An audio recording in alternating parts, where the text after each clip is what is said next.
Hello दोस्तों, स्वागत है आपका नए सेशन में। अब तक हमने देखा कि किस प्रकार भारत में राष्ट्रीय आंदोलन की प्रक्रिया संस्थाओं के रूप में शुरू होती है।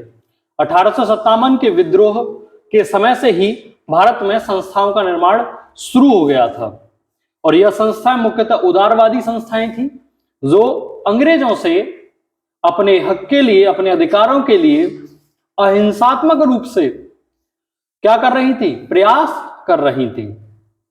उसी क्रम में भारतीय राष्ट्रीय कांग्रेस की स्थापना 28 दिसंबर 1885 में एलन ऑक्टेवियम ह्यूम के द्वारा की जाती है, जो कि एक अंग्रेज अधिकारी था। उसके अलग अलग सेशन, अलग अलग अध्यक्ष होते हैं। जिस समय कांग्रेस की स्थापना हो रही है उस समय भारत के वायसराय लॉर्ड डफरिन थे और लॉर्ड डफरिन उस समय के वायसराय होने की वजह से बाद में लाला लाजपत राय ने कांग्रेस के विषय में कथन कहा था कि कांग्रेस कुछ नहीं, डफरिन के दिमाग की उपज है। यानी कि लॉर्ड डफरिन ने कहीं ना कहीं कांग्रेस के निर्माण में बहुत बड़ा योगदान दिया है या उसका हाथ है। क्यों है? तो वह एक और सिद्धांत निकलता है, सेफ्टी वॉल्व थ्योरी।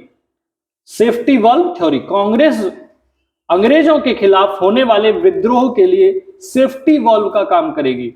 यानी कि वह राष्ट्रीय आंदोलन को बढ़ाने का नहीं, अपितु अंग्रेजों के दमन को लगातार लंबे समय तक बनाए रखना, यानी कि हमारी गुलाम की स्थिति को कभी न खत्म होने देना और अंग्रेजों की गुलामी को बनाए रखने के लिए कांग्रेस का जन्म हुआ। यह कुछ लोगों के तर्क रहे, जिसमें लाला लाजपत राय और बाल गंगाधर तिलक एक बड़े नेता रहे। अब हम देखें तो कांग्रेस की स्थापना और उसके मुख्य अधिवेशन। देखिए, अधिवेशन तो बहुत सारे हैं, इतने अधिवेशन हैं कि देश की आजादी तक आते आते 55 से 56 अधिवेशन होते हैं, किंतु जो महत्वपूर्ण हैं उन अधिवेशनों को हम आज पढ़ रहे होंगे। तो सबसे पहले कांग्रेस की स्थापना। कांग्रेस की स्थापना हमने बताया। कांग्रेस की स्थापना अगर हम देखें तो भारतीय राष्ट्रीय कांग्रेस, इसका शुरुआती नाम जो रख रहे थे वह था भारतीय राष्ट्रीय संघ। दादा भाई नेहरू की सलाह पर इसका नाम रखा गया भारतीय राष्ट्रीय Congress, INC। Allan Octavian Hume द्वारा इसकी स्थापना हुई, जो एक अंग्रेज अधिकारी थे। 28 दिसंबर 1885 को मुंबई में इसकी स्थापना होती है। इसका प्रथम अधिवेशन अगर हम देखें तो मुंबई में हुआ, ग्वालियर टैंक मैदान में मुंबई में हुआ। होने वाला था कलकत्ता में, मगर हुआ क्यों नहीं? क्योंकि वहां बीमारी फैली हुई थी, तो इस वजह से कलकत्ता को शिफ्ट करके मुंबई में इसका अधिवेशन हुआ। पहले अधिवेशन में 72 सदस्य शामिल हुए और वह ज्यादातर वकील थे। तो प्रथम अधिवेशन मुंबई, 72 सदस्य थे, व्योमेश चंद्र बनर्जी की अध्यक्षता में हुई।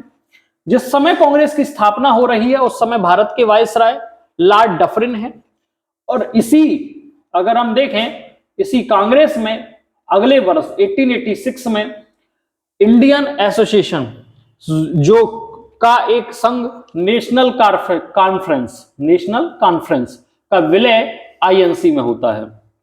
इंडियन एसोसिएशन किसकी थी? सुरेंद्र नाथ बनर्जी की। उसी में 1883 में एक नया संस्था का निर्माण किया गया, उसका नाम था नेशनल कॉन्फ्रेंस। उसका विलय किसमें कर दिया गया? अंततः कांग्रेस में कर दिया गया। तो ये हमने पिछली कक्षा में देखा भी था। अब देखते हैं महत्वपूर्ण अधिवेशनों को, जो महत्वपूर्ण अधिवेशन पूछे जाते हैं। तो अगर देखें सबसे पहला अधिवेशन 1885 व्योमेश चंद्र बनर्जी यानी WC बनर्जी की अध्यक्षता में। कहां पर? मुंबई में। कितने सदस्य शामिल हुए? तो 72 सदस्य शामिल हुए। दूसरा अधिवेशन 1886 में और दादा भाई नेहरू की अध्यक्षता में। कहां हुआ? कलकत्ता। पहला पारसी अध्यक्ष, दादा भाई नेहरू कौन थे? पारसी थे। तीसरा अधिवेशन अगर हम देखें तो 1887 में और यह होता है मद्रास में और इसके अध्यक्ष होते हैं बदरुद्दीन तैयब जी, और जो कि पहले मुस्लिम अध्यक्ष हुए। अगला चौथा अधिवेशन अगर देखें तो 1888 में हुआ, इलाहाबाद में हुआ और इसके अध्यक्ष कौन थे? तो जॉर्ज यूले, पहला अंग्रेज अध्यक्ष। ठीक है, अंग्रेज भी अध्यक्ष रहे हैं, ऐसा नहीं है, और केवल जॉर्ज यूले नहीं रहे, उसके बाद भी अंग्रेज अध्यक्ष रहे हैं। 12वां, इसके बाद आते हैं 12वां 1896 रहमतुल्लाह सयानी कलकत्ता में हुआ। इसकी महत्वपूर्ण क्यों है? क्योंकि इस अधिवेशन में वंदे मातरम गाया गया। वंदे मातरम किस पुस्तक से लिया गया है? आनंद मठ से। आनंद मठ पुस्तक किसने लिखी है? बंकिम चंद्र चटर्जी ने। और ये आनंद मठ पुस्तक किस आंदोलन के ऊपर लिखी गई है? तो सन्यासी आंदोलन। सन्यासी आंदोलन 1760 से 1800 तक चलने वाला एक आंदोलन बंगाल में, उस पर एक किताब लिखी गई आनंद मठ, जिसमें वर्णन है वंदे मातरम का। 22वां अधिवेशन अगर हम देखें तो 1906 दादा भाई नेहरू जी कलकत्ता में ही हुआ, और इसमें कांग्रेस ने स्वराज शब्द की कांग्रेस के मंच पर स्वराज शब्द आया, स्वराज प्रस्ताव भी आया। किंतु क्वेश्चन यह पूछेगा कि स्वराज प्रस्ताव तो यहां से आता है कि कलकत्ता अधिवेशन में इसकी अध्यक्षता कौन कर रहे थे, कब हुआ था। एक प्रश्न यह भी बनता है कि स्वराज शब्द सबसे पहले प्रयोग किसने किया राष्ट्रीय आंदोलन में? तो वह दादा भाई नेहरू जी नहीं है, कांग्रेस नहीं है, वह है स्वामी दयानंद सरस्वती। तो अगर हम देखें तो 1906 दादा भाई नेहरू जी कलकत्ता स्वराज प्रस्ताव पास हुआ।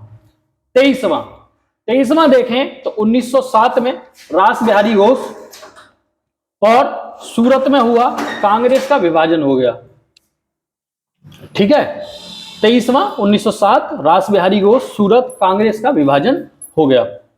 और 23वें अधिवेशन में एक बात ध्यान रखने की है कि इसमें गरम दल और नरम दल बहुत बड़ा विभाजन दिखता है। गरम दल और नरम दल में एक तरफ क्या था कि गरम दल यह चाहता था कि कांग्रेस के अध्यक्ष गरम दल से कोई बने, और नरम दल यह चाहता था कि नरम दल से बने। तो उसमें मतभेद होता है। और गरम दल में मुख्यतः 3 नेता थे, लाल, बाल और पाल। लाला लाजपत राय, बाल गंगाधर तिलक और विपिन चंद्र पाल, ये 3 नेता यहां दिखाई देते हैं।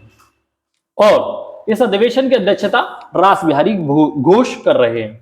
इस कांग्रेस के विभाजन से एक बात स्पष्ट होती है कि कांग्रेस कमजोर हुई। 1907 में कांग्रेस कमजोर हुई, और अगर जितनी भी समझे आप, आमजन जितना दूर होगा किसी भी संस्था से, उसका प्रभुत्व उतना कम होगा। तो कांग्रेस का विभाजन, सूरत अधिवेशन बहुत महत्वपूर्ण है। अक्सर पूछा जाता है कांग्रेस का विभाजन कब हुआ, तो 1907 में हुआ। किस अधिवेशन में हुआ? तो सूरत अधिवेशन में हुआ। या 23वां अधिवेशन था, रास बिहारी घोष इसकी अध्यक्षता कर रहे थे। इसके बाद 26वां अधिवेशन 1911 बिशन नारायण धर की अध्यक्षता में कलकत्ता में हुआ, और इसमें गाया गया जन गण मन यानी कि राष्ट्रगान, और इसको लिखा है रविंद्रनाथ टैगोर ने।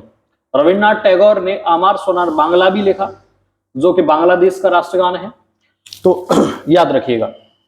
31वां 1916 अंबिका चरण मजूमदार लखनऊ में हुआ, और इसमें यह कांग्रेस की सबसे बड़ी उपलब्धियों में से एक है कि इस अधिवेशन में, लखनऊ अधिवेशन में, गरम दल की वापसी होती है और कांग्रेस मुस्लिम लीग से समझौता करती है। मुस्लिम लीग से क्या करती है? समझौता। तो आप समझ सकते हैं कि किस प्रकार मजबूती की स्थिति में आती होगी कांग्रेस। अगला 32वां अधिवेशन 1917 एनी बेसेंट कलकत्ता, इसकी अध्यक्षता कौन कर रही है? Annie Besant. एनी बेसेंट 1916 के लखनऊ मुस्लिम लीग समझौते के लिए महत्वपूर्ण कार्य करती है, इसलिए उनको अध्यक्ष बनाया जाता है कांग्रेस की। वह भारत में पहली महिला अध्यक्ष है कांग्रेस की, भारतीय नहीं है, पहली महिला अध्यक्ष है कांग्रेस की। उसके बाद विशेष अधिवेशन आता है 1923 में, अबुल कलाम आजाद इसके अध्यक्ष बनते हैं। यह अधिवेशन दिल्ली में होता है, और यह सबसे कम उम्र के अध्यक्ष हैं, सबसे कम उम्र के अध्यक्ष, 35 वर्ष के अध्यक्ष बने अबुल कलाम आजाद। उन्हें आगे हम यह भी पढ़ रहे होंगे कि सबसे लंबे समय तक अध्यक्ष बनने का रिकॉर्ड भी किसके पास है कांग्रेस का? तो अबुल कलाम आजाद। 39वां अधिवेशन अगर देखें तो 1924 महात्मा गांधी अध्यक्षता कर रहे हैं। महात्मा गांधी ने कांग्रेस की एक ही बार अध्यक्षता करी बेलगांव में। मुस्लिम लीग यहां से अलग हो गई। मुस्लिम लीग अलग होने का एक कारण यह भी था कि गांधी जी का राष्ट्रीय नेता के रूप में बनना, जो मोहम्मद अली जिन्ना को खासकर पसंद नहीं आया, क्योंकि गांधी जी देश के पटल पर सबसे बड़े नेता के रूप में उभर रहे थे, और महत्वाकांक्षी मोहम्मद अली जिन्ना भी था। तो वह चाहते थे कि गांधी जी का प्रभाव घटे और जिन्ना का प्रभाव बढ़े, मगर गांधी जी का धीरे धीरे प्रभाव बढ़ता है और मुस्लिम लीग कांग्रेस से अलग हो जाती है। 40वां अधिवेशन 1925 सरोजिनी नायडू अधिवेशन हुआ कानपुर में। पहली भारतीय महिला अध्यक्ष, पहली भारतीय महिला अध्यक्ष बनी है कौन? सरोजिनी नायडू। और याद रखिए यह भारत की पहली महिला राज्यपाल भी बनेंगी उत्तर प्रदेश की। याद रखिए पहली महिला राज्यपाल कौन थी? सरोजिनी नायडू उत्तर प्रदेश। और पहली महिला मुख्यमंत्री अगर देश की पूछा जाए तो कौन थी? सुचेता कृपलानी उत्तर प्रदेश, वह भी सीएम रही उत्तर प्रदेश में। याद रखिएगा, महत्वपूर्ण है। अब कुछ अन्य अधिवेशन महत्वपूर्ण। 44वां अधिवेशन 1929 जवाहरलाल नेहरू की अध्यक्षता में लाहौर में हुआ और इसमें पूर्ण स्वराज प्रस्ताव पास किया गया, यानी कि आजादी अब पूरी लेंगे, डोमिनियन स्टेट की बात नहीं, सीधे टोटल फ्री, यानी कि इंडिपेंडेंट होना है, अलग होना है अंग्रेजों से। और यहीं पर 26 जनवरी 1930 को स्वतंत्रता का क्या झंडा फहराया जाता है लाहौर में रावी नदी के तट पर। 45वां अधिवेशन 1931 यह वही दौर है जब गांधी और लॉर्ड इरविन का पैक्ट होता है और भगत सिंह को फांसी होती है। और कहीं ना कहीं आरोप लगता है गांधी जी पर कि वह भगत सिंह को बचा सकते थे।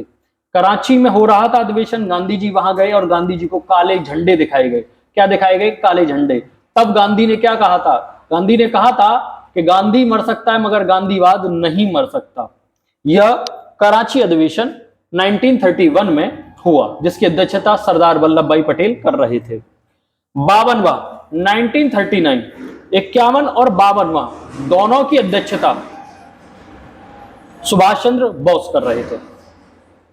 अगर हम 91 की बात करें, 51वां की बात करें तो 51वां 1938 में हुआ हरिपुरा अधिवेशन और इसकी अध्यक्षता सुभाष चंद्र बोस कर रहे थे जिसमें गांधी जी से मतभेद होता है। दोबारा 52वां अधिवेशन 1939 इसकी अध्यक्षता भी सुभाष चंद्र बोस कर रहे थे, गांधी जी से ज्यादा मतभेद होता है, आगे कहानी चल नहीं पाती है। सुभाष चंद्र बोस त्याग पत्र दे देते हैं कांग्रेस से और कांग्रेस को पूरी तरह से छोड़ देते हैं। और कांग्रेस के त्रिपुरी है, त्रिपुरा नहीं है, त्रिपुरी एमपी में है यह जगह, ठीक है। यहां पर सुभाष चंद्र बोस के बाद अध्यक्ष कौन बनता है? तो अध्यक्ष बनते हैं डॉक्टर राजेंद्र प्रसाद जो देश के पहले राष्ट्रपति बने। 53वां अधिवेशन 1940 मुख्यतः भारत छोड़ो आंदोलन से पहले हुआ आखिरी अधिवेशन था और इसके बाद 1941 से 1945 के मध्य कांग्रेस का कोई अधिवेशन नहीं होता है और लगातार 6 वर्ष तक अध्यक्ष बनने का रिकॉर्ड रहता है मौलाना अबुल कलाम आजाद को जो देश के पहले शिक्षा मंत्री बने। याद रखिएगा, देश के पहले शिक्षा मंत्री मौलाना अबुल कलाम आजाद थे।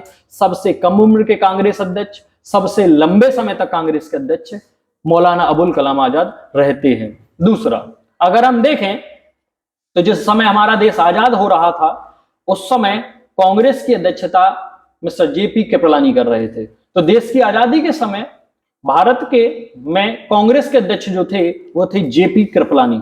यह महत्वपूर्ण अधिवेशन हैं जो अक्सर पूछे जाते हैं, इनसे इतर कोई प्रश्न नहीं पूछा जाता है, यही महत्वपूर्ण है।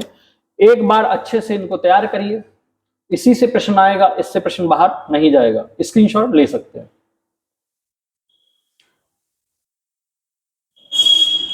मिलते हैं नेक्स्ट सेशन में। नमस्कार।